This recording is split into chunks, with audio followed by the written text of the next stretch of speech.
Altshul, who is going to get us ready for Yom HaZikaron. Going to be talking about the Battle of Katamon. And I have to mute. I'm going to mute everyone right now. Hold on. Okay.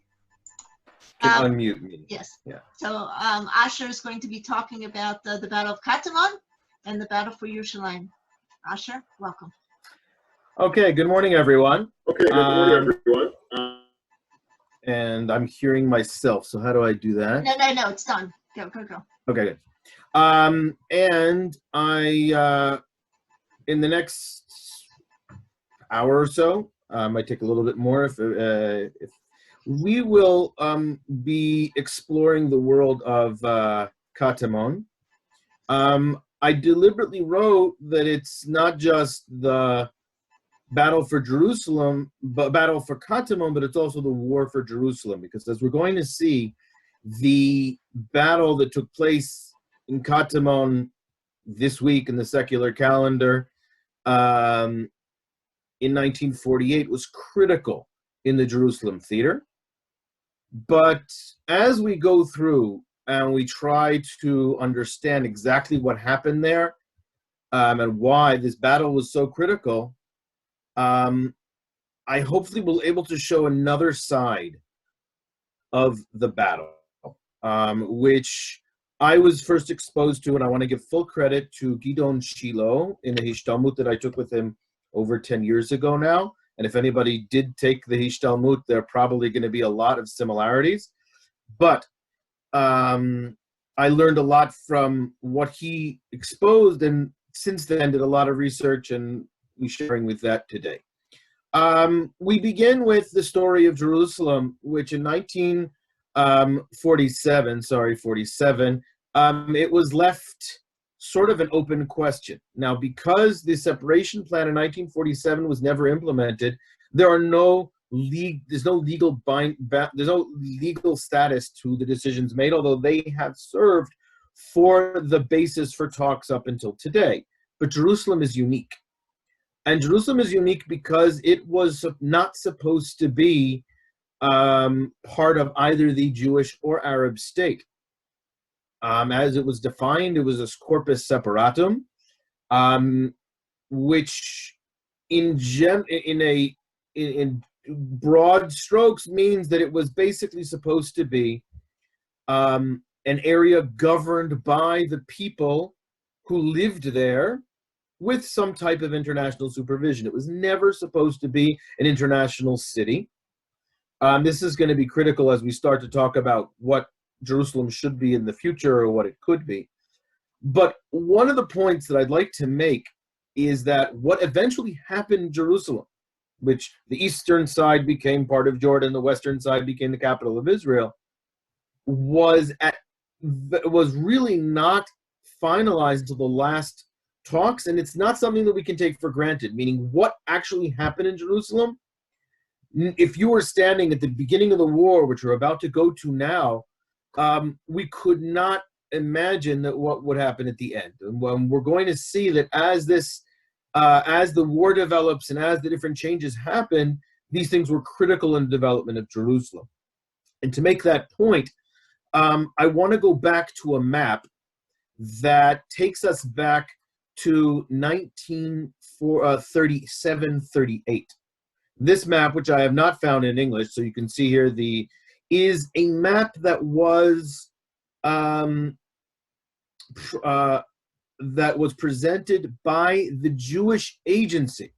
This is the Jewish claim to Jerusalem when there was talk of a separation of Jerusalem, and the idea was, almost like the Clinton idea, let's take the Jewish neighborhoods and more or less put them together. And you can see that it includes Mount Scopus, center of town, with Sanhedria, does not include Lifta. It does include Sheikh Badr, and that's why it's very important that Sheikh Badr already in January was cleared out. Givat Shaul, Beit HaKerem, and Beit Vagan, and Neve Sha'anan. All Neve Sha'anan and Beit Vagan are going to be important. This is Emek HaMatzleva going in between. That's going to be important for us to understand. Now look what's not in this map. What's not in this map is, of course, Katamon, Talbiya, and the Old City. but also the Jewish neighborhoods that are in the southern part of the city, Baka, where I'm in right now, Makor Chaim, Talpiot, and Arnona, and of course Boacha, Ramat Rachel, which meant that the Jewish agency that was trying to, be reasonable with the claim, they were not even expecting to have the Arab neighborhoods as part of the Jewish city in Jerusalem. What their status was going to be was still disputed. And this is going to be critical in understanding what's going to happen in the final stages. But understand that Jerusalem was a mixed city. There were Arab neighborhoods and there were Jewish neighborhoods. During the British Mandate period, the British supported the development of a number of Jewish neighborhoods. We're familiar with Beit Vagan and Beit HaKerem, Rechavia, and Talpiot, and so on. But it also developed the Arab neighborhoods. Katamon and Talbia, in particular, are going to be our focus today. Baka and Abu Tor can also be added to this list of neighborhoods in southern Jerusalem. There's already Beit Zafafa and Malcha down over here, which are more towns outline the city. Today they're part of municipal Jerusalem, but they're also part of our picture. Now, a good way to progress in our understanding is this map right here, which at the very last stage of the British Mandate, they hid inside security zones. And they did patrols outside the security zones, but after the bombing of the King David Hotel, the British and the final stages more or less wanted to protect themselves. And for the army and for the civilian administration, they were in these areas, which you can see all the highlighted here are the Greek. This is Zone 1, which is the largest zone, which includes the Greek colony and the entire area of the German colony and the train station. These are the two bases, the two army bases today, areas in Talpiot, near Talpiot and Baka, and of course Bevengrad and the ones to the north of the city that are important but not part of our picture today. But what that meant is that in the final stages, this is going to be very important understanding, the British more or less ignored, not necessarily ignored, but were very hesitant to venture out of these security zones. Now, Jews and Arabs lived in these security zones. You needed a special pass and a passport, almost like to go in through, either for business or for personal reasons, and this was conducted there. Now, the area in question, and that we're going to be discussing in Baka, is right over here, which you can see here is delineated, in Katamon, as an Arab Christian neighborhood. Now, it wasn't so neatly organized as the Christians and Muslim. It's more or less mixed, and the Jewish families there. These things will all be coming up as we continue. Now, let's remind ourselves of what's going on throughout the months from November 29th, Kaftet in November, which physically where you can start the tour. I like to sometimes do it there and start on that street. But to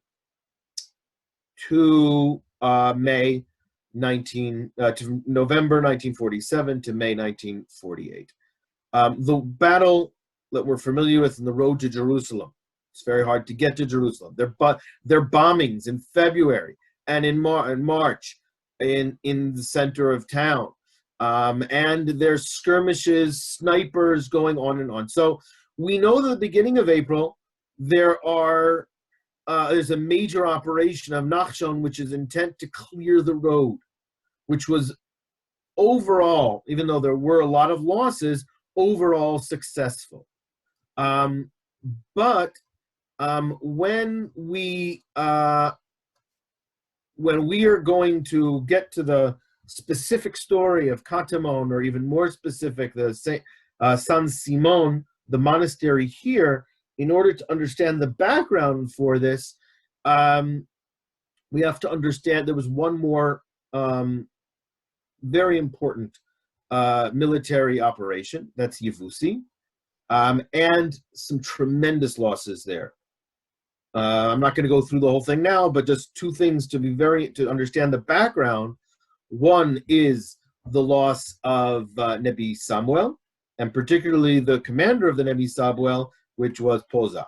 Poza, who was this legendary leader, not at the level of Abdul Qadir al-Husseini, who was lost at the Kastel, but very, very tough loss, which meant that in the background of the battle that we're going to be discussing a little bit later on were successes, so that there was a lot of optimism, but on the other hand, there was a dread that if we have another Nebi Samuel, we're going to be completely lost. Now, all this is what we normally consider the Battle of Katamon. And all this is what we normally consider to talk about on Erev Yom HaZikaron, the great stories of Raful and Dado, and we're going to get to those later on. But that's not the story. Because in order to understand what happened in Katamon, and in order to understand what happened in Jerusalem in 1948, and to understand how this story has not yet really concluded, we are still living in the shadow of this battle, is what's actually going on the streets of Katamon. Who's living there? Who are the families that live there? What does the city look like? And so I'd like to begin. This actually can be done as a walking tour. We're more or less going to start around I did this a little while back. You can start around from the leper hospital on the Beit Hansen. You can go up to if it's open, go up to the top of and do a lookout from their thing to see the topography of the area. But Leper Hospital, understand, was built there because it was like the furthest extent of the city. It was outside the city. And now you can see as the city has now surrounded it. Coming down here, we're going to go this area more or less in a way through the what's today Rehov, the Jerusalem Sports Club, Sfira Street, down through the recreation grounds. This is Rachel Imenu, and then up Chizkiyahu Street, and on our way to the monastery. And that's the way we're going to walk today. I'm not going to go through every single house, but let's go through a few of them. When we go through the houses on Sfira Street, you might be familiar with some of the, we're right now on Sfira 22 Aleph, which is just on the back of the Hartman complex. By the way, the Hartman complex was a British RAF base. Geduda Ivri is very straight street. That's where there were train tracks that brought supplies to the base. And right around this base, there were a number of houses that were built. Now, it's not technically Katamon. Even it's more or less closer today to the German colony, maybe even to the Greek colony. But it is reflective of the type of people that lived in Katamon in the 1920s, 30s, and 40s. This is the Dajani family. The Dajani family is a family that has its roots in Jerusalem going back almost 800 years. They claim to be the descendants of one of Muhammad, from one of the wives. You can look up exactly who it is that they were from. The Dajani family in Jerusalem is one of the very small group of families who both had political and commercial leadership roles. The Dajani family, who has houses in the Old City and in Sheikh Badr. Sheikh Badr is the area right near the Knesset, and so on. Built not just this house, which is the house of the patriarch and the matriarch of the family. It was just recently sold by, it had the Shalem Shalem Center had their offices here. Now that all moved to Kiryat Moriah, but until then, this here today, it's private family that lived here. The Dajani family has numerous doctors and academics. One of the distinctions of the family is that they were responsible for holding the keys to the kever David HaMelech on Mount Zion, on Har Zion. And when the Palmach got there in 1948, they lost it. It was given over to the Palmach, and it's been in the hands of the Israelis until today. You should realize that they still have claim to it belongs to us. It's our responsibility. It's not like they lost and forgot about it. When I'm not giving private tours or working at a tour company, I direct the English language tour guide course, and the last course that I had two Dajanis that are members of this family that were part of the course. And so they're still in Jerusalem, they're still active. Many have left Jerusalem since, and live in the United States and live in all over the Arab world. One was the prime minister of Jordan for a time. So they have a number of very successful family around the world. You can see this is the Fuad Dajani Square in Tel Aviv. This Fuad Dajani started a hospital in Tel Aviv, just nearby this square, and it was open in the 30s and the 40s. So there are many other stories about the Dajanis, but this is characteristic of the people who lived in Katamon. See, if you're to contrast it, let's say, to Talbiya were very wealthy families that purchased land and built houses. Many of them didn't even live in those houses. They bought them just to have another house as a status symbol, or for investment to rent out. The families that built those houses lived in either outside of Israel, outside of Palestine, or they lived in Beit Jala and Beit Lechem area. But there was less there were also, as Jewish families, we're all familiar with the Mas family that had a house on one of the main roads in Talbiya. But Katamon and this area, this is one of the Dajani house, the entire neighborhood, outside around Sfira Street, Klein Street, those houses belonged to members of the Dajani family. There were other people there, but there was such a predominance of Dajani families that basically every house, these Arab houses, 1-2 stories with 2 pine trees in the front. You can see only one is staying today, but many of them had 2 pine trees, like 2 pillars in the front yard. If we want to talk architecture for a second, mostly built in what we would call a neoclassical eclectic style that was very common during the Mandate period, which beautiful gateways and such like that. So these are middle to upper middle class families, professionals, businessmen, and this is characteristic. These are Muslim, but also Christian Arabs, that are predominant in the area from, let's say, the the German colony up throughout Katamon. German colony, of course, was built a generation or 2 before. The Germans were on the losing side of World War I, and many found themselves outside of Israel, although there were still some Germans there. And during the British Mandate period, this is also where a predominance of the British military staff, families, and bureaucratic staff are going to be living. So we have a mixture of all those together, and there were a few Jewish families. There was a Jewish dentist that lived nearby. There were Jewish doctors and others that rented apartments. No Jews were allowed to buy here. Just a note there, and already in January, February of 1948, all the Jews had gone. So there were no Jews living there during the actual fighting, but these were predominantly Arab neighborhoods, but there were also Jews and foreigners there. We're going to get to other foreigners that were there in a moment. I think many of you may be familiar with Gadei Katamon. Maybe some of you live there. But Gadei Katamon, which is this like square development with a large courtyard in the middle. You can look at this street here. This was the recreational grounds. This is a soccer pitch.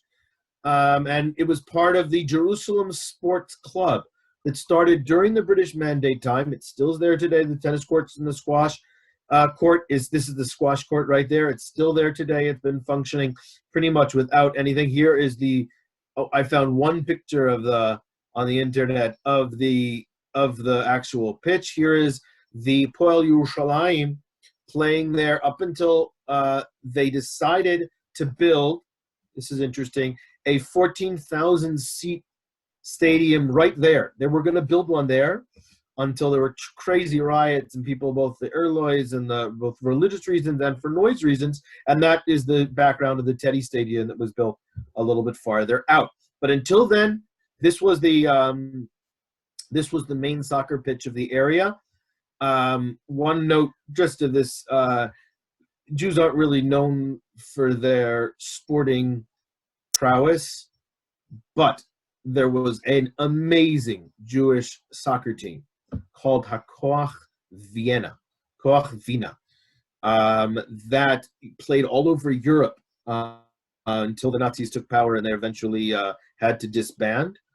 But the Hakoach Vina came to mandate Palestine and played the all-stars of the mandate army and civilians and kicked their keisters. They really, really beat them so bad that they eventually didn't even finish the game and ran away. And it was done on this soccer pitch. So there is some history of there, but we're going to keep moving along. We're going to pass the large mansions that are on Rachel Imenu that are important but aren't part of our story, because what we're going to talk about are more the upper and middle class. But I'm not going to pass by the more in the domestic areas that were the residential neighborhoods of Katamon. But as we go by, we'll pass this house that was designed by a descendant of the German Templars, Imberger. It was the contractor is Sansour. Okay, you can't see his building behind here, but another amazing thing about these neighborhoods, you see it's on Tel Hai Street. Obviously, it's not called Tel Hai Street during the Mandate period. In Arab culture, in Arab lands, up until the modern period, they didn't give street names or specific names to any of the streets, not officially at least, not formally. There were formal names given to the main streets by the British or formalized what the Arabs were using, but and so how would you know where to go? What often was done was you would name a street after a predominant figure or landmark on that street. Okay, these are for the side streets. So the main streets like Derech Aza or Derech Malcha, Derech Beit Zafafa Street, which is Chizkiyahu HaMelech Street, that we do have names. But let's say for Tel Hai Street, it would be called Rehov Sansour. The Sansour family, which is the contractor that built this house the first time around, lived and also built this house, the Egyptian Consulate, which is the opposite corner. The Sansour family, this is the Sansour Building in center of town. Everybody's familiar with this. This is what it looked like during the Mandate period. It was a wealthy Christian Arab family that worked in construction, and they built many of the houses and buildings during this time. So I couldn't find a picture of it, but their house, their private house, the Sansour house, is what's today Nofei Katamon, the old age home that we're going to stay away from right now during this current situation. That's up here, Tel Hai 12. And I couldn't find a decent picture of it, so we'll leave that aside. So where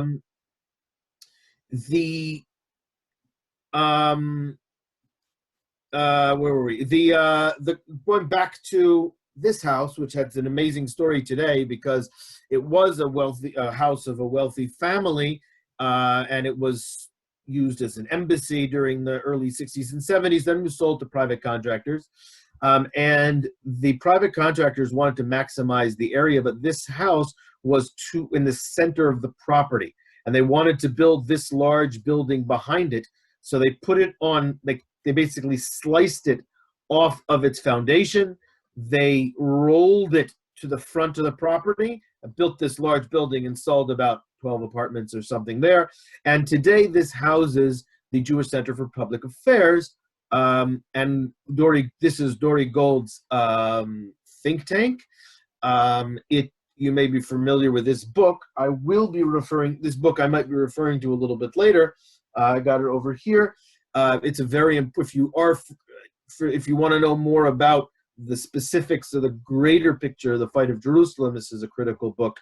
Dori Gold is a senior advisor to Netanyahu, officially and unofficially, throughout the last 20 years. So what his opinion, his thing, is very critical on what's going on today. That might come up a little bit later. Let's keep going on. And we're going to walk down. If you look here, we're now on, we're walking towards the monastery. And I have you guys covered from here. from this area over here towards the monastery, and we're now on to Chizkiyahu Melech Street. After we pass Rachel Ferris Square, we're not going to go into every single house there. Yeah. We're having trouble seeing. Maybe you could use a different type of pointer because we didn't see. Okay, I will try to laser pointer. Let me pointer options. Laser pointer. Is that better? Does that work? Yes, excellent. Thank you. Perfect. Okay.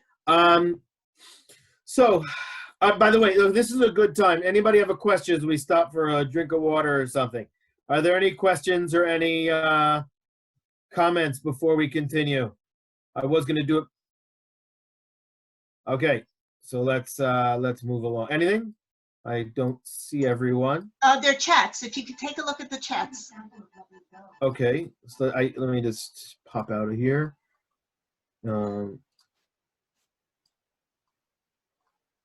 I don't see the chats. How do I get that? Here we go. Okay. Chat.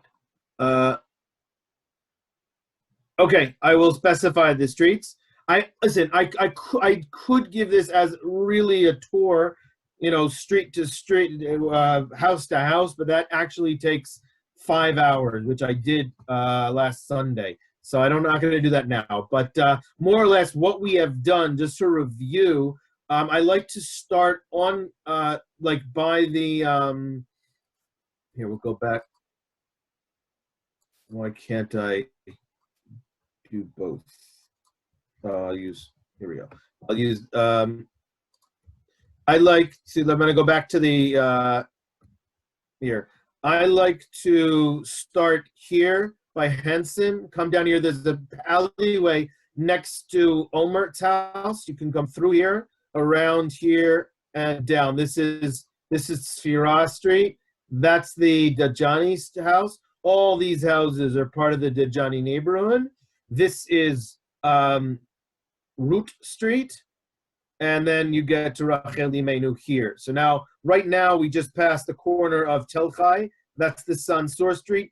Here you see the Milken Street, the house, which is the Dory Gold thing, right here. And then Rachel Square.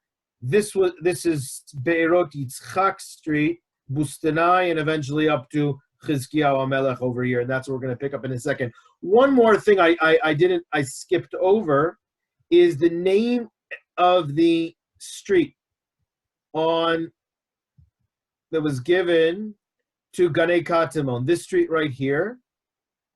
Okay, it's called Chaim Bujayo Street. I'm sorry, I'm flipping here, but here we go. Chaim Bujayo Street. Chaim Bujayo is an amazing stories about him. But Chaim Bujayo was the rabbi in Hebron, rabbi of the Sephardic community in Hebron before 1929. Chaim Bujayo left the city as the entire Jewish community in 1929, but he tried to go back in 1931.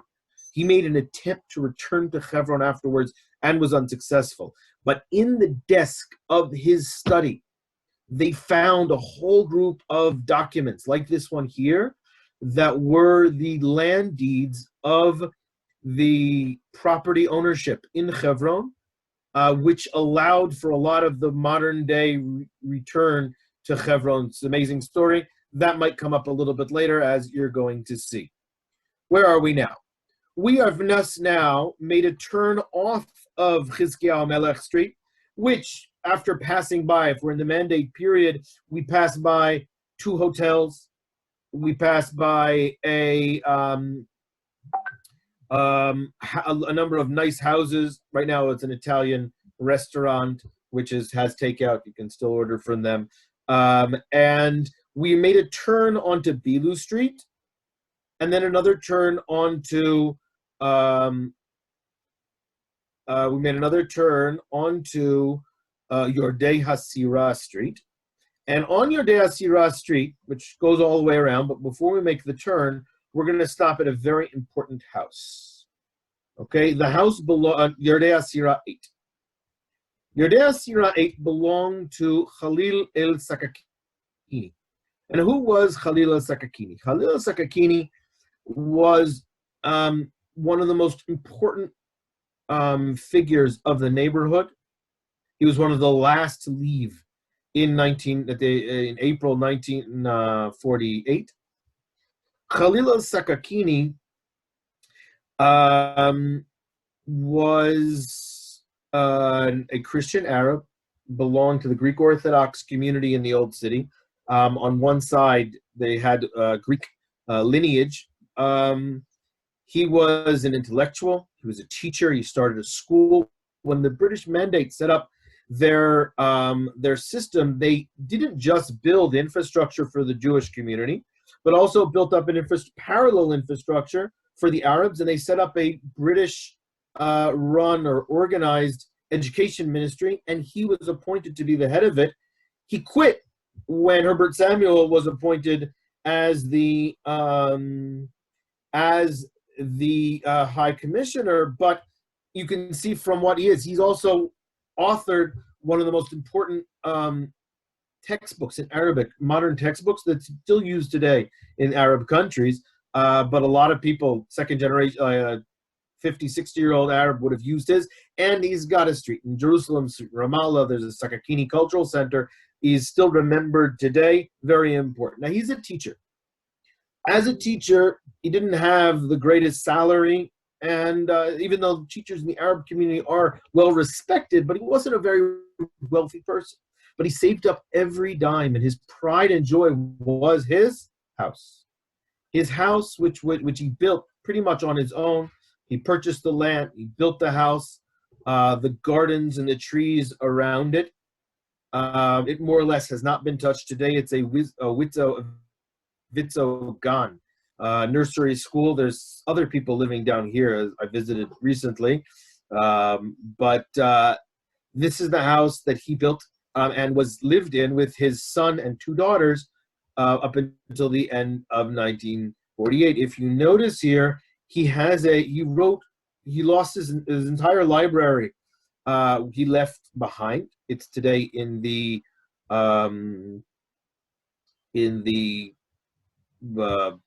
National Library. It's kept in a separate section where a few thousand books are called abandoned property.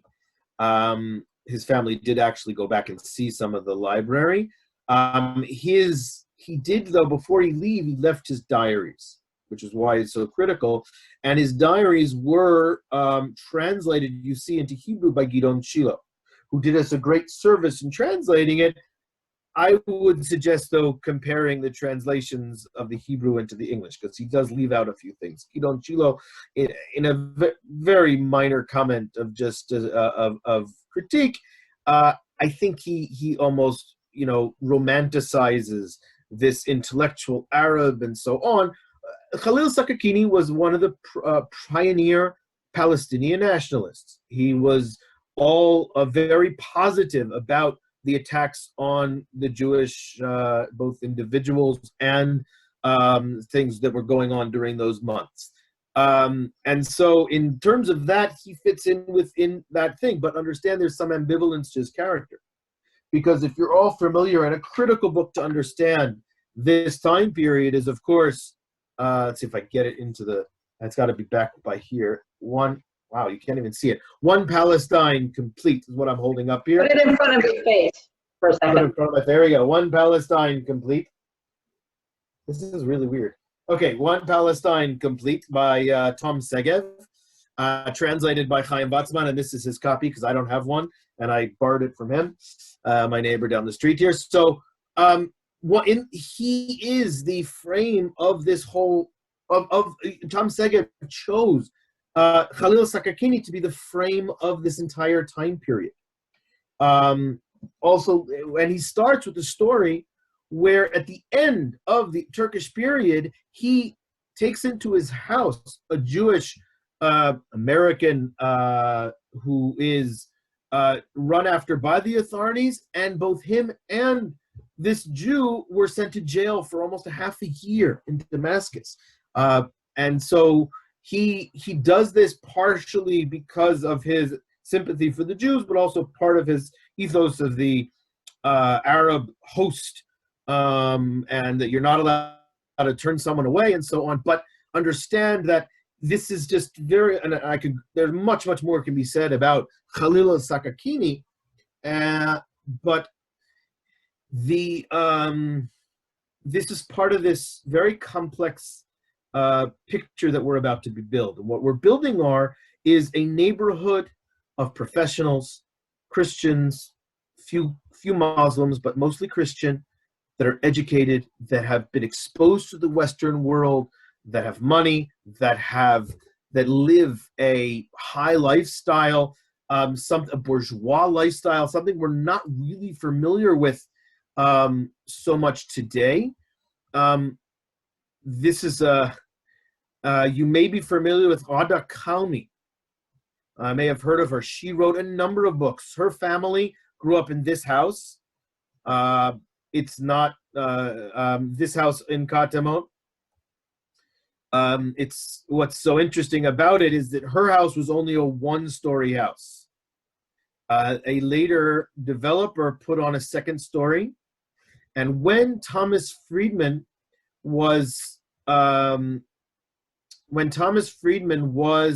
reassigned just after the Lebanese war, he was reassigned his position from being in Lebanon, Beirut, to being stationed in Jerusalem. His wife was sent ahead to find them a house to live in, and she got a realtor, found them this apartment on the second story. So Rada Karmi is and you could find this in a number of publications. And the story continues because when Thomas Friedman leaves, and later New York Times correspondents live in that home, Ethan Bronner's living in that home. I guided in Ir David for many years and was asked to guide a group that included some New York Times reporters, and Ethan Bronner was there as well. And I'll continue. That story is going to continue. I also was giving this tour in the park in San Simon. Ethan Bronner came by with his dog, and we brought all the stories together because that's going to relate to another thing that's going to connect up to Jerusalem today. Here's the family of Hassam and Siam Karni. Her book, In Search of Fatima. Fatima is not the name of her mother, it's her nanny. And what she describes is that her growing up, she wasn't raised by her mother, more or less. She's a little critical of her mother at the time. She was raised, somebody went off mute. She was raised by her nanny, who was named Fatima. What just happened? And Fatima, and she was only 8 years old when she left, so she doesn't really remember. This is more or less the age taken late mid-40s. This picture was taken. Her father was a doctor, and she went on also to pursue her father was a journalist and worked in the BBC in London. Interestingly, when her family ended up in London, she lived in Golders Green, which is known to be a Jewish neighborhood. But Rada Karmi is very outspoken about her thing. She's written numerous about going back to the house, meeting the people living there, and this whole, this time period of the 20s, 30s, and 40s has turned into like this, idyllic world that these Arabs lived in, and there, in many cases, there's a whole website dedicated to going back there. There's a whole, if you're not familiar, there's a Jewish group that called Matzpen, and there's a website called Zochrot that have over the last 30, 40 years, 30 years, and especially the last 20 years, are trying to, they propose that Israel should not be the country for the Jews. It should be a binational country, democratically run by all the people living here. And one of the things that they do is they go around to places that were lost by the Arabs in the Nakba of 1948. They put up signs, they have research done, and they have exhibitions. One of the texts, which here I'm happy to share this, but this text, which I first about the Sakakini house, was written by Chaim Hanegbi.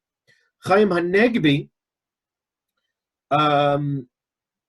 was a journalist. He passed away a few years ago, who was a bit too left-wing for Haaretz newspaper, which tells you more or less where he was. He was a bit outspoken, and they stopped accepting his articles, and he was then only on the other sources, and particularly Zochrot, to show that all this is connected, and there are many different ways that each and every different person in this thing is connected.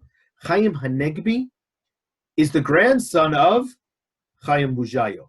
He is the grandson of the rabbi in Hebron that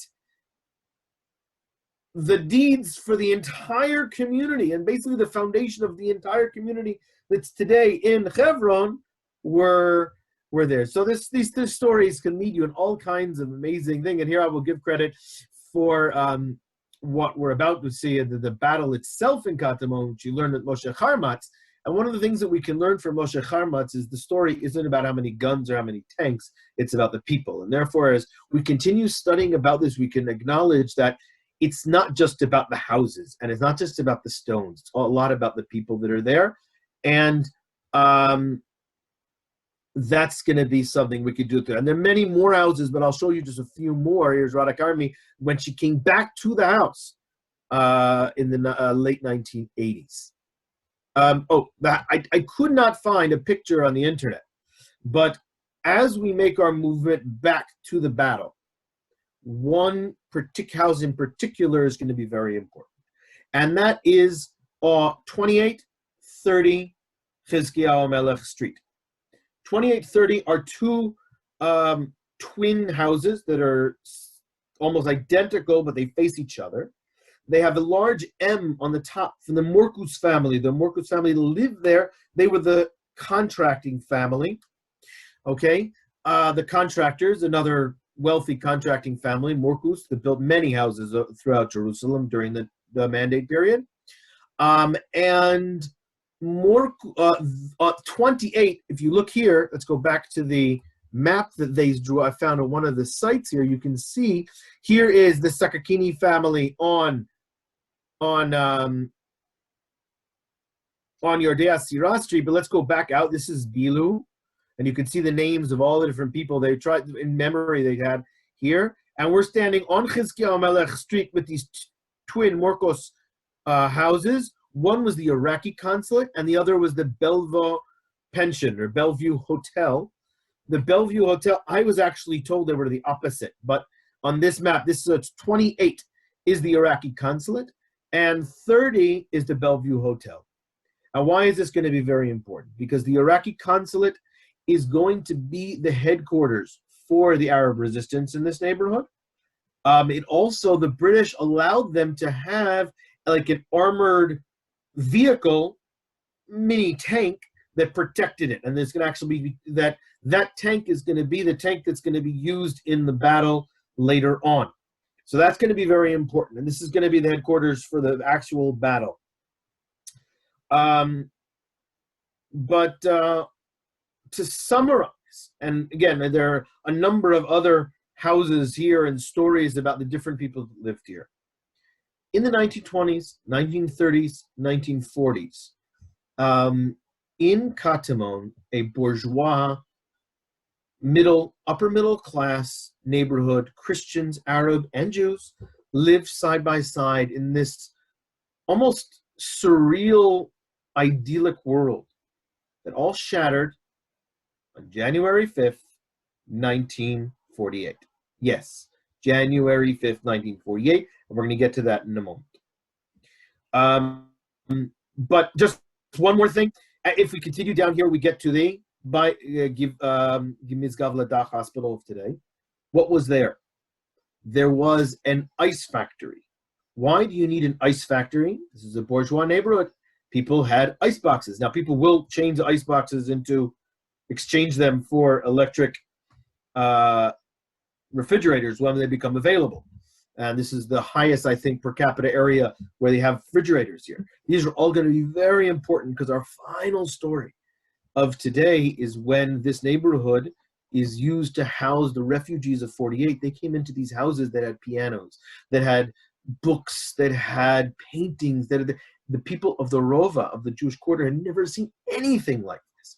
And it's one of the things that was so shocking to them. We'll talk about that a little bit later on, but that's just one of the points you can see over here. So as we conclude our very brief overview of this neighborhood, we make this abrupt change from this idyllic world. If you want just one last source, if you look at My Palestinian Story, a website, there's a lot of text and pictures and stories of this Greek woman. Their family is Greek, moved to Jerusalem and lived there, and she speaks about what her experiences of going back to Katamon, meeting the people living there, and so on. And she has an ongoing site where she, till today, talks about reclaiming Katamon and going back there and something. Again, she's not Arab and she's not Muslim. She's Greek Christian who called Katamon home, where she was born and where she grew up. So this is part of this image. And before I go on to the next chapter, which begins on January 5th in the Semiramis Hotel, let's go back to one more point, and then I'll open up for comments and questions before we move to the last bit. We have to realize that the British never expected to leave Jerusalem. They didn't know what they were going to do. One of the things that Tom Segev describes, and we can read about in other sources, another very good source is this book I'm holding up here. Let's see if I can get you. It's hard for me there. This is called, here we go, Yerushalayim B'Tkufat HaMandat. It has not been, I don't think it was translated to English, by Yad Ben Tzvi. They had this is published in 2003. They had a symposium where they brought in people from England and all over around the world to discuss the different aspects of the Mandate period. To sum up everything that we can say about it, and have a different tour called The Mandate, Good Riddance or Thank You. And to summarize everything we can say about the Mandate period is the British, first of all, were critical in developing the infrastructure that later led to the establishment of the state. Had the British not built the roads, built the infrastructure, they had 5 plans for Jerusalem that were updated throughout the course of the 20s, 30s, and 40s as they developed the city. The education ministry, the hospitals, Israeli hospitals today still function using the British system. As right now it's working a little bit better than in Britain, but the court system didn't even stop. The courts that the British set up seamlessly continued as the state was. I think that the Arabs, the Palestinian justices left, and eventually Israeli Arabs took those roles in the 50s and 60s. It took them a while for that change, but there wasn't a collapse in those things. So understand that we have a lot to be thankful for the British in developing that infrastructure. On the other hand, we all know how the British saw the establishment of the Jewish state and how they, in many cases, were actively pro-Arab. We know now today from some of the even though not all of the MI5 and the intelligence reports, but the CIA report, they didn't expect us to survive the war, and they were expecting and coming back and doing something. Nobody knew what was going to happen in Jerusalem. Again, it wasn't even supposed to be part of the Jewish or Arabs the state that were supposed to be established based on the UN partition plan. So what was going to happen? And this is something very interesting. If you look at the text of the partition plan, it may enlarge the area, and the primary reason was since 1860 there's a majority of Jews in Jerusalem in what was then up till then the municipal boundaries. So what they manipulated the boundaries to include Beit Lechem and some of the outlying towns, so there more or less was a 50-50. So more or less, there was the population of this corpus separatum would be about 50-50, but with Jewish immigration that was going to be allowed to come to this area, it would obviously be Jewish majority over the next 10 years. And 10 years after the establishment of the Jewish state, this of course is the proposed agreement plan for Jerusalem, there was supposed to be a referendum. Now, what was the referendum going to be about? So here we have a dispute, a machloket. Between who? Between what you can read about in A Fight for Jerusalem, Dory Gold, and what I found in an article that was written a few weeks before I took the tour by Ethan Bronner. Dory Gold claims, and I've discussed it with him since, that the referendum was going to be not just of the nature of the running of the city, but which country the corpus separatum was supposed to be part of. Meaning, according to Dory Gold and his legal experts and his interpretation of that Jerusalem was not supposed to be indefinitely an international or a neutral area, but it was supposed to join either of the countries, and obviously the expectation it was going to be joining the Jewish one. They just didn't want to do it immediately, and they didn't want it on their hands. Ethan Bronner says no, that this was a more open question referendum, and these of course are all completely theoretical, because again, there was no legal, it was not accepted by the Arab side, and therefore it was never legally impacted. But understand, these are still add to the fact that our conclusion of the mandate period is there's complete, it's a vacuum of, we don't know what's going to happen in Jerusalem. We don't know the road's going to be open. We don't know people are going to be staying alive. We're not going to know it's going to be a Jewish city. We're not going to know about a capital. All these things are open questions. January, February, March, April, and May, and even afterwards, you should know that, because until Ben-Gurion made the decision and said, okay, no, it's all Israel, Project D and all these other things, they were still turning to the UN to assistance, because Jerusalem theoretically wasn't part of this Arab or Jewish countries. It was, the UN was supposed to be responsible for it, and they were saying, come and help us, establish order here, and the UN did nothing. So this is even going on in the months of May and June. It's unclear what the final status of Jerusalem is. And that's why, and I already now put what actually happens on the ground is so critical. And that's why the Battle of Katamon and what happens in Katamon is going to be so critical. And it's not on the last week of April. The battle did not begin the last week of April, 1948, which is the last story. Where are we time-wise? Okay, we're doing pretty good. But it starts here at the Semiramis Hotel on January 5th, 1948. What happens on this dark and stormy night? It was, by the way, a very dark and stormy night. It was the crackings of the lightning helped the Palmach unit, Haganah bomb squad put it actually was because it was so raining that the son of the family that owned the hotel didn't go outside. His mother said, don't go out, too raining. So they didn't go out and check out these two cars that had very suspiciously pulled up. They brought inside a whole load of dynamite, and they blew up the building, killing somewhere between 24 to 27 people. I've seen different accounts. Some people, 26 people. You can see there 17 were found. This is the Israeli press. There were dozens of people that were killed, about just over 2 dozen. Now, it's an amazing story because it also highlights one of the, everybody's heard of the King David bombing. Who's heard of the Semiramis Hotel bombing? Well, again, this is the Haganah, and it was considered to be a terrible, terrible mistake relatively soon after. Why? Because they had thought, or at least, and in one of the Haganah websites they claim it still was, this was the Arab resistance headquarters. And they were using the basement of this building to run the headquarters. Now, what's going on at this time? We have to understand.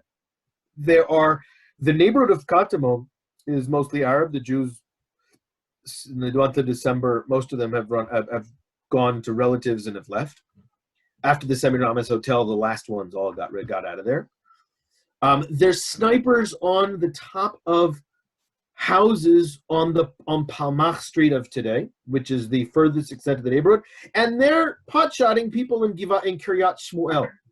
Okay, the areas of Chernichovsky Street, Tel Hai, Berlin Street, that whole area is built up already in the 30s.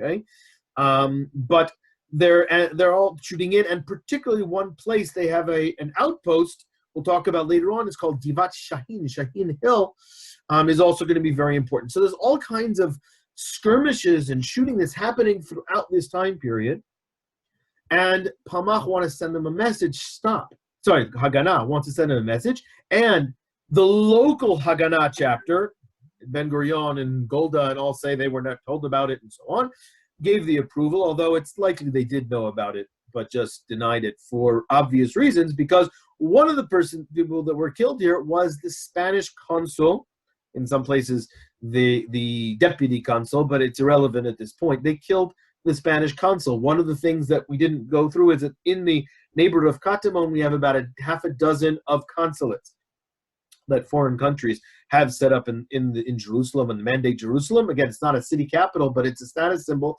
to have a consulate in Jerusalem. The Italian consulate's still there today, and so on. And many other embassies that up until the 1980 Jerusalem law were in Katamon. Some of the same houses they were in during the Mandate period, but that's another story. In any case, the Semiramis Hotel was bombed, considered to be a tremendous mistake. But as much as it might have been a mistake that Golda went to go kiss some, you-know-whats in the Spanish diplomatic range, she had a lot of work to do. But what did this bombing, and this was destroyed and left destroyed up through this is 1986. What do you think all the families, the Karmi family, the Sakakini family, felt after this bombing? These are middle class, upper middle class. They have other apartments. Most of them had other homes in other places, or cousins in Damascus, cousins in Cairo, friends or cousins in Amman. And so slowly but surely, one by one, and the Sakakinis describe in their diaries, because it's not just Sakakini's son dies very shortly after their arrival, 2 years after their arrival in Cairo. The two daughters go back to Ramallah. They don't get married, but they're like these very respected educators, writers, and they Khala Sakakini writes a diary that some of it's available online, and she describes it. She also comes back to the house, and that's what's described in the text as written by Chaim Hanegbi. And the destruction of the Semiramis Hotel, which I didn't take a picture of, but they've built a brand new building. You understand why the building that was there up until the last year was completely destroyed. They rebuilt a new building because it's not protected with Shimur Atarim like most of the other houses here, the Shimur Mivnim, and they were able to build up. So today there's a beautiful new building in the corner of Achish and Lamed Hey. And throughout the months of January, February, and March, one by one, the families got up, went to the Sakakinis, gave them a key to the house, told them, can you look at this for us? Because everybody knew that Sakakini, as much as he loved it, he was going to be the last to leave. And they went off there. So when the battle is going to happen, on April 24th, that's, today, right? Until May 1st, 1948, when the battle actually happens, most of the residents have already left. There are some residents there. And the leader of the Arab troops, Ibrahim Abu Daye, is going to stop off at the Sakakini house on his way, running out and tattered in clothing and saying, you know, we've lost, I'm going to get reinforcements. There's mostly the people have already left. Now, look at the date, April 24th. It's not just because of the Semiramis Hotel, but also Deir Yassin, which we're all familiar with, and I'm not going to go into now the debates of it. At this point, we have to realize that it's irrelevant whether or not there was a massacre or not, whether it was justified or not. That I'll leave to another time, another place to discuss, but understand that just like in the mistake of the Semiramis Hotel led for a mass, once, but it led for the evacuation or the fleeing of most of the residents in the neighborhood. The Deir Yassin massacre, or more, the propaganda that was used and the pumping of the massacre that was mostly done on the Arab side, but the other press had also done it, scared the rest of the residents to leave. And so the neighborhood I live in now, Baka, was also a Christian neighborhood. Anybody heard of the Battle of Baka? No, because it wasn't really a battle here in Baka, because in the days right after the Battle of Katamon, that we're about to start in a moment, more or less all of the residents of Baka Talbiya picked up and left. And all these things are part of that, of the background of that, of their decision to flee. Okay, Judy, you can open up the before we start the next phase, which is going to be a very brief overview of the actual battle. Are there any questions or comments up until now? Let me see if I can open up the chat. For some reason, the pointer is not allowing me to here. Chat. Yes, okay, Shtiblach is there. Oops. Achim, you're right. Not Achish. Achim, Chalkemayim corner of Achim. Thank you for that addition, Joe. What exactly was hi Ruth? Sorry. What you were correct. It's Hachish. Hachish. Yeah. I am sorry. I even have the in my thing, which I usually take around. I actually have the. But yes, I stand corrected. One. Okay.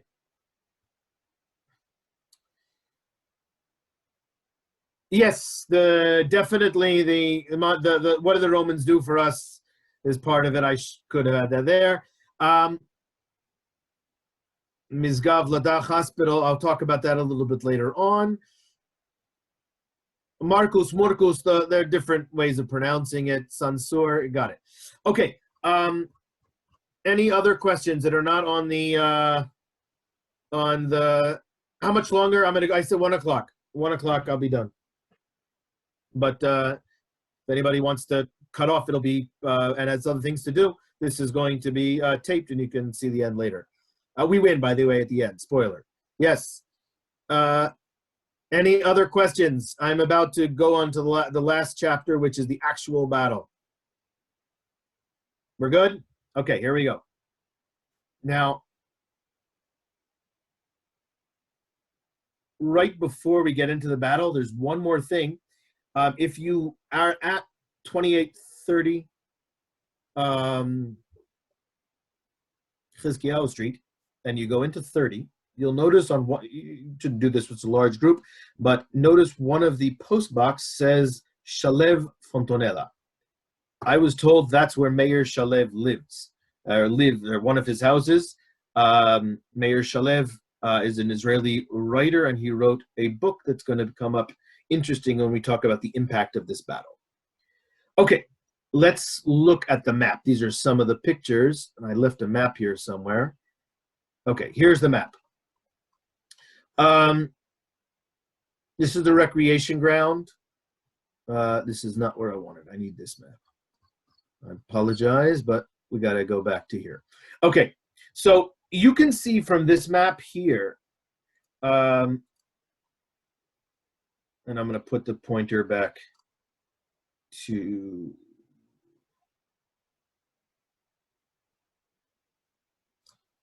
Okay, you can see here that the monastery is at the edge of where their houses. There's no houses over here. San Simon Street, Shayagnon Street, the Rothberg Youth Village, all that is empty, going all the way down to the valley.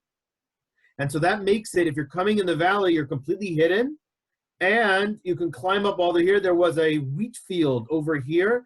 They describe, and they're able to come up the wheat field almost completely not... Now, what's the story here? The story here is that after successes in the Nachshon military operation, the success and failures of Yevusi, they realized that we need to stop the Arab resistance in Jerusalem, and Katamon was a major base of it. Why Katamon and why not other places? Remember, the British are still here. The British are still in Jerusalem. So this is the center. Now, there's another reason that, and this is helpful for the people, for some of the residents of Jerusalem, is that Katamon sits right between the neighborhoods of, let's go back to this map. We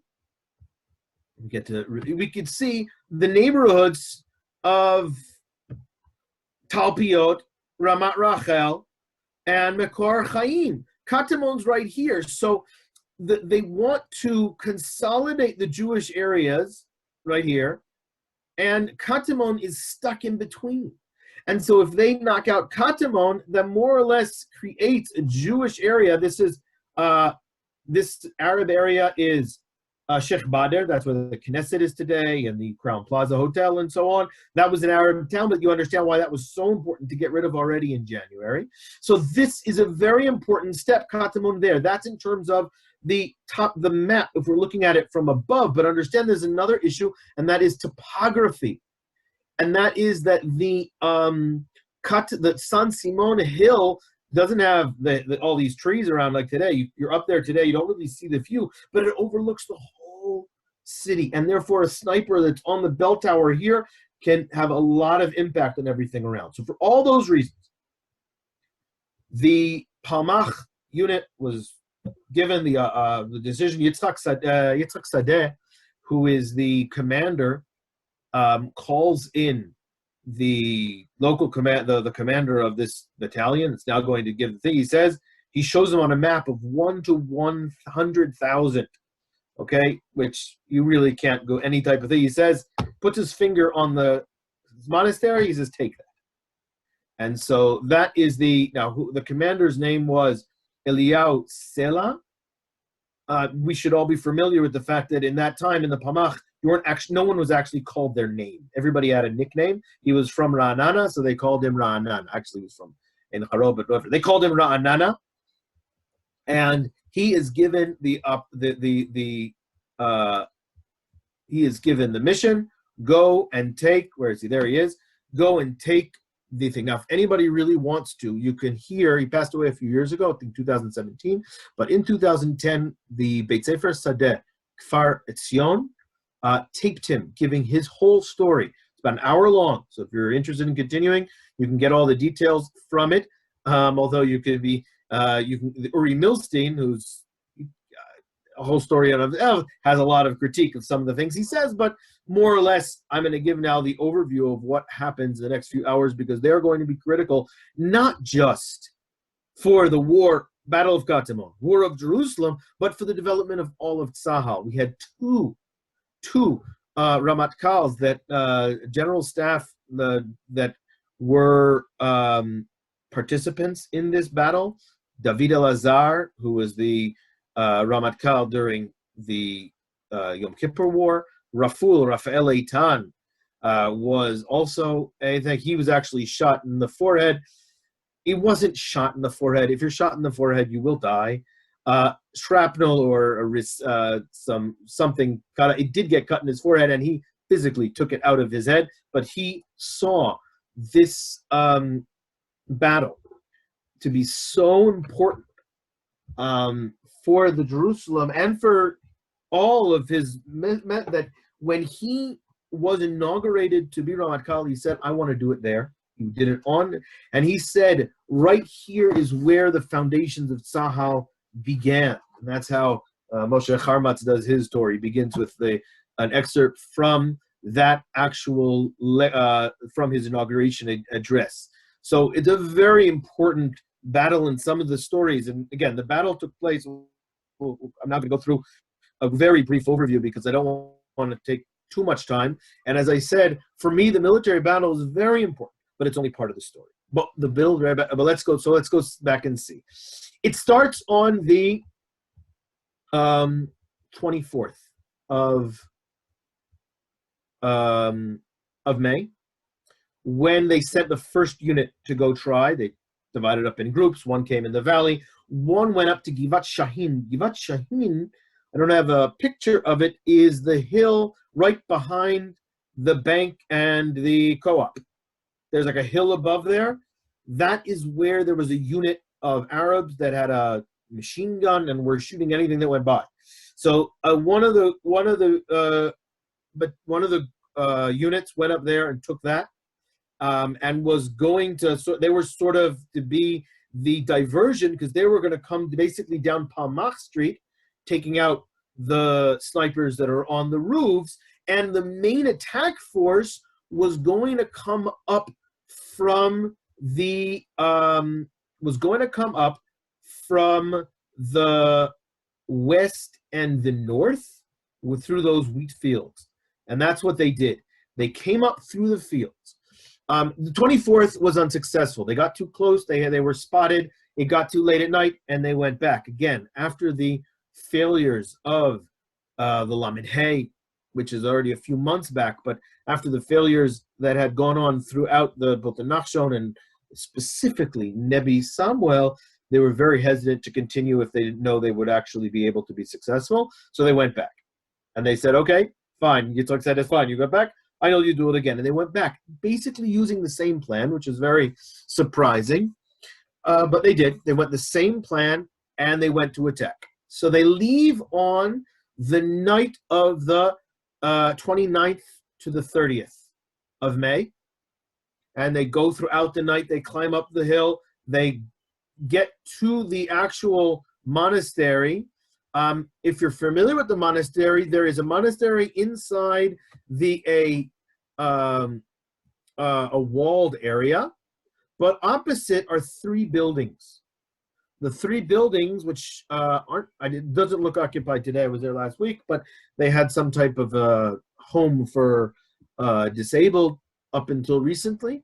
That's where it was like a convent. It's not actually, there were other services that were done. There were actually two nuns that hadn't cleared out that we killed by Palmach as they came in. According to Eliyahu Sela's account, they just tossed as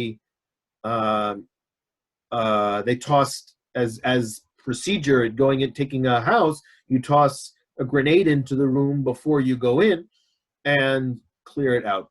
And these two nuns were killed, which is unfortunate, but understood. But as they progressed throughout the night, the first unit, although suffered losses, was able to take the three houses and the monastery without too much fight. They're able to take those houses using grenades, machine guns, shooting, and they're shooting from all the houses around them. Remember, most of the residents have left. Who are they fighting against? They're fighting Abu Daya, Ibrahim Abu Daya, and his irregulars that were coming from the towns of Surif and outside of Jerusalem and Halin. They were coming. They had a unit of other Arabs that had background in World War II that were helping out, and they had the Iraqis. There was an Iraqi army unit that was, because they were allowed to be there in order to protect the Iraqi consulate, but they changed out of their army uniforms and were now fighting on the Arab side. So they had a few thousand Arabs that were there, but not all properly trained in military battle. Also, and so how many troops came on the Israeli side? between 120 and 200. That's all that came. So they are fighting throughout the night, and they're able to take the houses. And they fight. It was a pretty rough day, but as the day continued and their injured started to be collected into the houses, there had a few very dramatic things that happened. One particular one that I'm sure if you've ever done the tour, you've heard of, and this is one of the amazing stories, and that's with Avraham Keller. Avraham Keller is one of the medics that of the Palmach. He's the one waving right over here. Because the first stage of the battle was successful. They were able to get their unit into the take over the houses, but they had occurred losses that were basically said about 50% of the unit was not going to be able to retreat. Would not be able to continue. They were running out of ammunition, and the most critical thing, and this I will answer a letter on the Moriah website. The Moriah, the Etzioni division, are the local Haganah division. They're not Palmach. Okay, and they're saying, well, why aren't you talking about our position? They sent a unit of reinforcements that only about 24 made it there, even though about 60 were supposed to come. So they didn't really have proper reinforcements. The early hours of the morning, they're able to send back about 13 of them that were lightly injured and a few people accompanying them back to Neve Sha'anan, and so that's cleared out. But as the day develops, they realize, and the fighting continues, and the shooting continues, they realize that they probably are not going to be able to sustain themselves long. And the Arabs keep coming. Their ammunition is running out. And they get permission to retreat. They ask for permission to retreat, and they get permission to retreat. Now, they don't get the final order, but they realize that if they're going to retreat, they're not going to be able to take everybody, because they're people that aren't able to walk on their own need people supporting them. And so they have to make a decision. Who are they going to take and who they're not? Who gets to make that decision? Avraham Keller. Now, this is a very difficult for Avraham Keller, because Avraham Keller on his arm has a tattoo. He has a number from Auschwitz. He went through selection in Auschwitz. And now, 5 years later, he is told by his commander, decide who we're taking back and who not. Now, they give, the first round, they give out grenades to everyone. They quickly, that if they have to leave, they're able to detonate them, because the Arabs mutilated bodies in Nebi Samuel, and they don't want that, and of course Lamed as well, and they don't want those things to happen again. In the end, they collect those grenades because they need to use them in the fighting, because the tanks started to get closer to them. The Arabs had taken 2 Palmach tanks, or Haganah tanks, in Nebi Daniel, that were now used in the San Simon battle. And the decision was made. He made the selection. They put them on mattresses that had dynamite inside of them. And if they would have had to leave, they would have detonated it before they left. So thank God that didn't happen, because, and now I'm speeding things up, but we're getting close to the end, so I want to already move on. Even though the actual, the radio was going on and off, the radio went back on, and they got word that Arabs started to flee. Who saw them? The spotters in Makor Chaim. They say saw Arabs start to flee. Who's fleeing? It's not just the fighters. Understand that it's also the residents. Any residents that were still there are obviously getting out of the fighting that was going on. But particularly Abu Daya, Ibrahim leaves. He stops by at the Sakakini house saying, we're running out of ammunition, we're having heavy losses, and he runs away, which is a classic story of 1948 when some of the leadership left. The the fighters are not able to sustain themselves. We're not talking about people that were from that neighborhood, but people from outside. Either they're from the towns outside, they're Iraqis, they're not fighting for their own house, they're more interested in surviving than in fighting, and they weren't able to hold off the Palmach fighters. So they didn't know that the Palmach was about to retreat themselves, and they start to leave. They flee. This information is able to be radioed over to Uri Ben Ari. They stay the rest of the day. Another unit of Moriah soldiers, the Etzioni Brigade, is able to arrive and take their positions, and San Simon was saved. So almost 2/3 of the unit weren't able to walk back on their own. They were either killed or injured in battle. You can see here are the names of all of those that were killed in the park in San Simon that you can see today. I do suggest that if you want to hear the full story, listen to it's amazing story that he tells. You can see this is the sign that really doesn't do service to what happened. This is the medallion that they gave off, and you can see it says the 1st of May, but it was actually the fighting took place already the day before. But as I'm trying to say, that it wasn't really the fighting the day before, but the fighting that took place over the course of the months before that established. Now, after the Battle of Katamon, loss of Katamon, and which meant it wasn't just San Simon, it was the whole neighborhood was emptied out.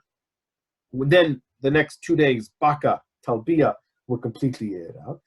That more or less was you don't really hear of any real battles.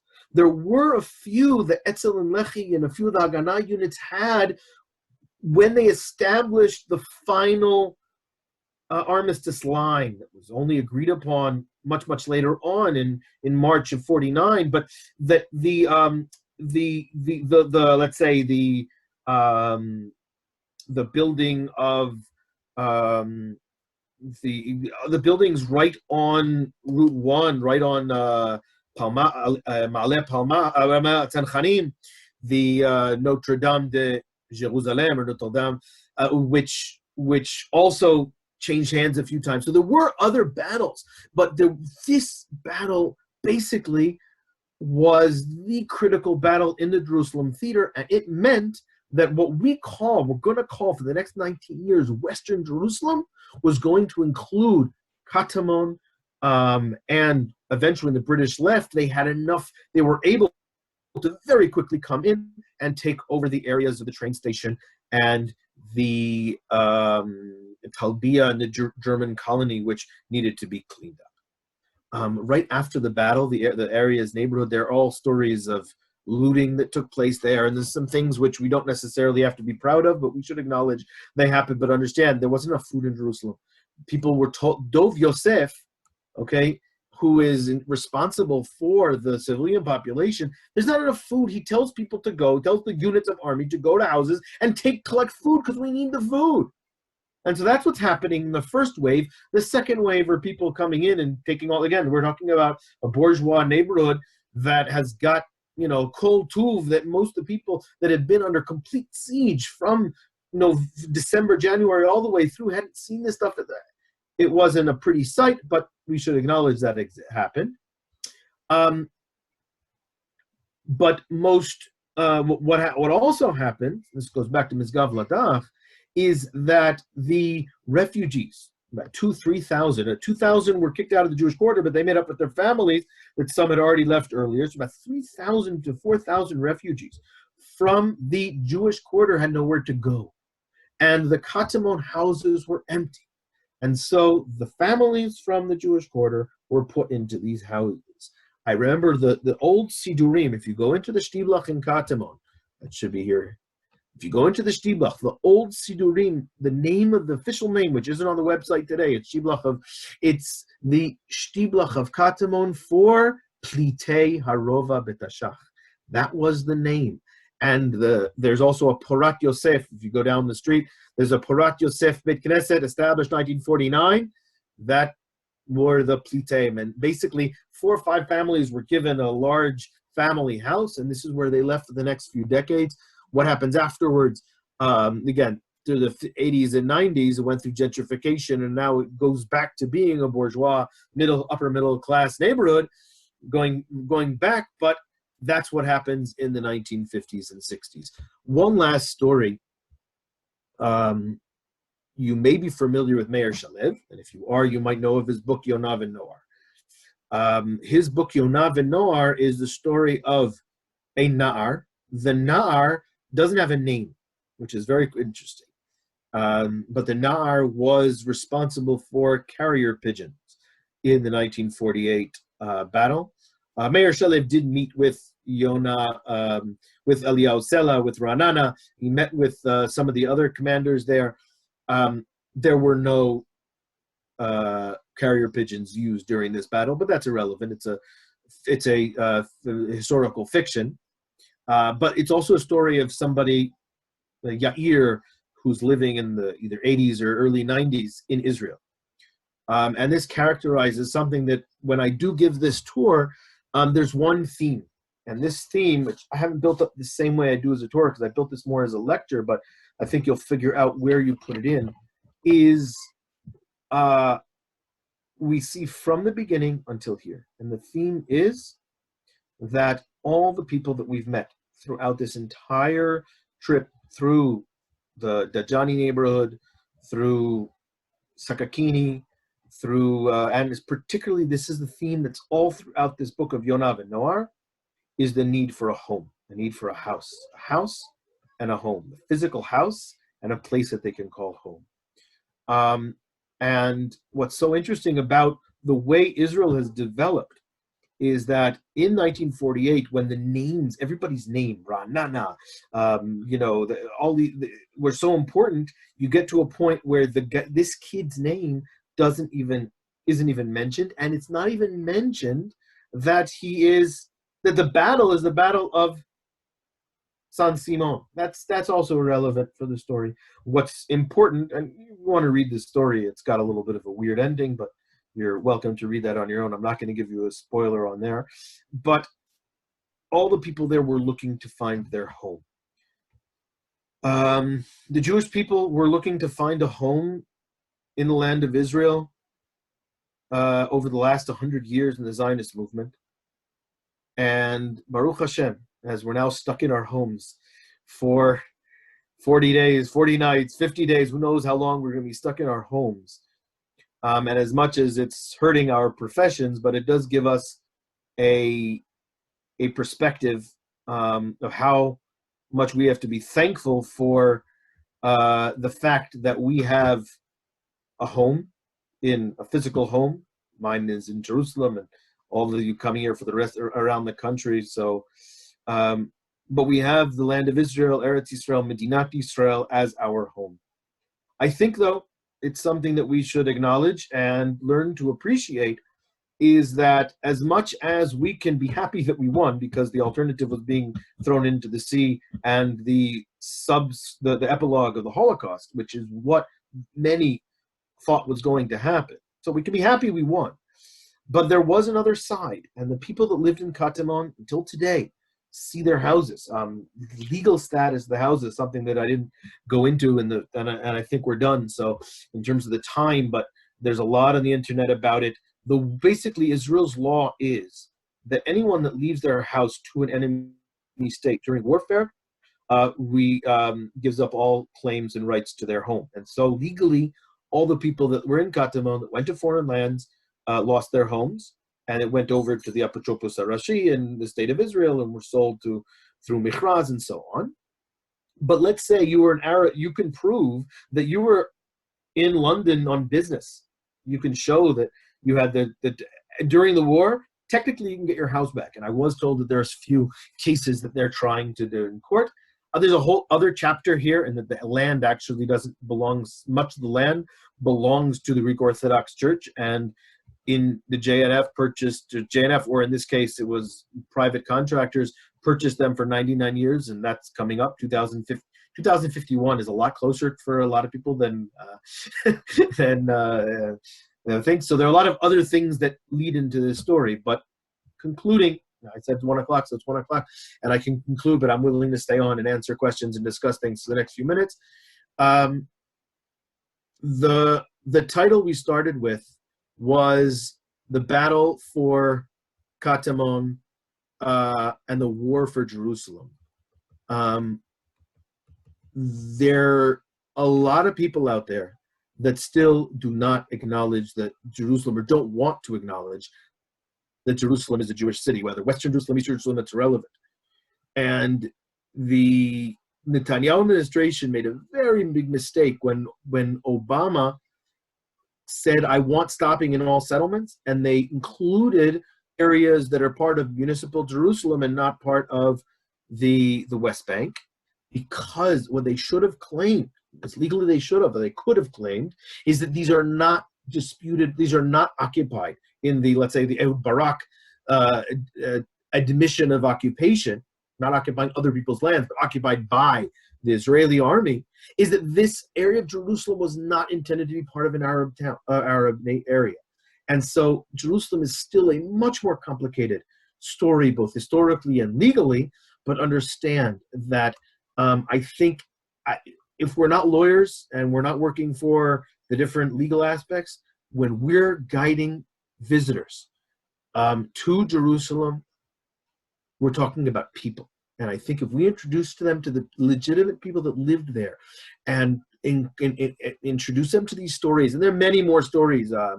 If you want, I can send out a list of links that I have here, a few other stories that I think the battle for Jerusalem, the war for Jerusalem is not over.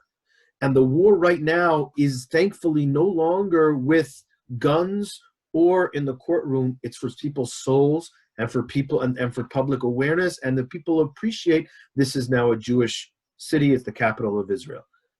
For that, we need to use this information wisely, acknowledge what Jerusalem was in the past, and hopefully as our tourists and our professions are able to continue to share all these things with people in the future. So thank you very much. I'm more than happy to take comments or questions for the next few minutes. Asher, thank you very much. If you can definitely send the links of the stories, that would be great. The question is, how much of this material can we use? Happy to share all of it. I took it, a lot of this is taken from Gidon Shiloh. A lot of it from Moshe Charmatz. It's about the story or complaints or. I have a comment. Yes, the buildings next to the Katamon San Simon Church, yes. Why they're empty now is because they were homes for Nechim, and they're going to be given back to the Greek church very soon. The second thing is that you can still see, by the way, bullet holes on the buildings. Yes. They cleaned up the bullet holes in the monastery, but those 3 buildings, they left them there. Yeah, Mizgav Ladach, I didn't say, Mizgav Ladach Hospital was relocated to where today is Yakar, which was, and it was then more or less, it turned into a birthing hospital. Many people were born there. But then that building, as a maternity hospital, moved to the modern building and was later changed and today as a muchet, mostly outpatient, but it's part of this story. Sorry. Now let's just work out chronology here. The battles of Katamon are happening, on the last week of April. The fall of Gush Etzion, Gush Etzion is May 15th, is the Achrazat Medina. The 2 days, that's when it fell. There is a connection, though, and that this unit of Palmach, the Harel Brigade of Palmach, the Yitzhak Rabin was the 26-year-old general of, was just recently formed. And this is the Gdud, the 4th and 5th unit of the, were used here. This is primarily the 5th. The 4th and the 5th were used. Even though they were spread out in Jerusalem, the same time, there's another battle going on up in the north of the city and so on. But these soldiers specifically had been part of Mivtza Yevusi.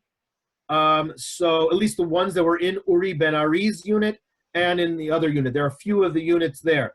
Therefore, if they had a few days of rest, They really wanted to win. And one of the things I didn't mention as part of the final thing, but one of the things I speak about is these people were fighting for their homes, as opposed to the Arabs that weren't fighting for their homes. That's part of the thing. In terms of the connection to Gush Etzion, many of the Palmach units were fighting along the road there, but if they were fought in Lamed Hey, they weren't around anymore. No. And I don't think Gush Etzion was related in that way. Many it could be that some that fought here at the end of April went on to help out the effort in Gush Etzion, but I'm not familiar with that. Anything else? Okay, great. Thank you very, very Okay. much. Much. Sure, Thank thank you.